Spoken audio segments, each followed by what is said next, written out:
मनोहर का घर पुराने कब्रिस्तान के पीछे था और उसके घर के छत से वो कब्रिस्तान अच्छे से दिखता था। वो रोज उस कब्रिस्तान को पार करके ही अपने काम पर जाता था। मनोहर के 2 बच्चे थे और दोनों बच्चे बड़े ही शैतान थे। बड़े बेटे का नाम रॉकी और छोटे बेटे का नाम विकी था। एक बार गर्मी की छुट्टियों में रॉकी और विकी की बहन सोनिया भी आई हुई थी।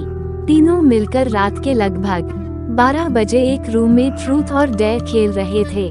रॉकी सोनिया से पूछता है कि तुम ट्रूथ लोगी या डेयर। सोनिया डेयर लेती है और पूछी है कि तुम लोग कुछ खतरनाक करने के लिए तो नहीं कहोगे ना। रॉकी, ये हुई ना बात, तो जाओ अब छत पर से घूम करके आओ और छत पर रखे गमले में से फूल तोड़कर लाना होगा, तभी हमें पता चलेगा कि तुम छत पर से आई हो।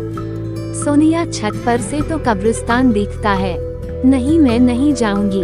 रॉकी और विकी दोनों सोनिया को छत पर जाने के लिए जबरदस्ती बोलते हैं। सोनिया छत पर जाती है और जैसे ही गमले में लगे फूल की तरफ बढ़ती है तभी उसकी नजर कब्रिस्तान की ओर पड़ती है। मनोहर, तुम तीनों को ऐसा खेल खेलने की जरूरत क्या थी? और रॉकी, तुम तो जानते हो उस कब्रिस्तान के बारे में कैसी कैसी खबरें आती है, फिर भी तुम सोनिया को रात में छत पर जाने के लिए क्यों भेजा? रॉकी, सॉरी डैड, मुझसे गलती हो गई, हम आगे से ऐसा नहीं करेंगे। मनोहर, और फिर कभी दोबारा ऐसा काम किया तो तुम दोनों को उसी कब्रिस्तान में छोड़ाऊंगा। अच्छा सोनिया बेटी, ये बताओ तुमने वहाँ ऐसा क्या देख लिया था कि तुम वहीं बेहोश हो गई?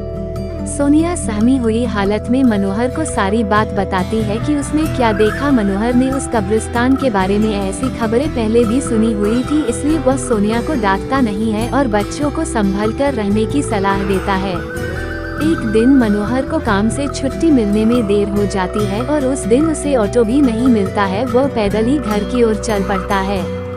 इधर विकी और रॉकी दोनों आपस में बात करते हैं। रॉकी, विकी, तुम्हें क्या लगता है सोनिया ने जो कहा वो सच है?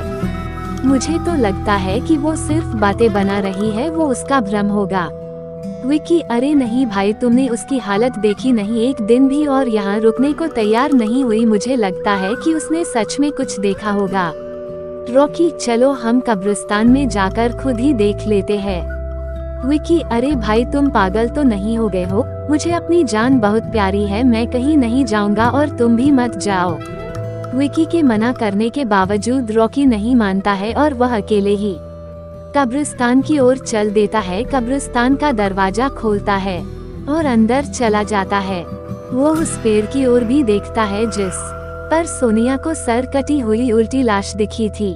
रॉकी खड़े होकर उस पेड़ की ओर देखता है, तभी एक अदृश्य हाथ उसके पैरों को पकड़ लेता है। रॉकी डर जाता है और जोरों से चिल्लाने लगता है, बचाओ बचाओ, छोड़ दो मुझे, मुझसे गलती हो गई, मैं फिर कभी यहाँ दोबारा नहीं आऊंगा।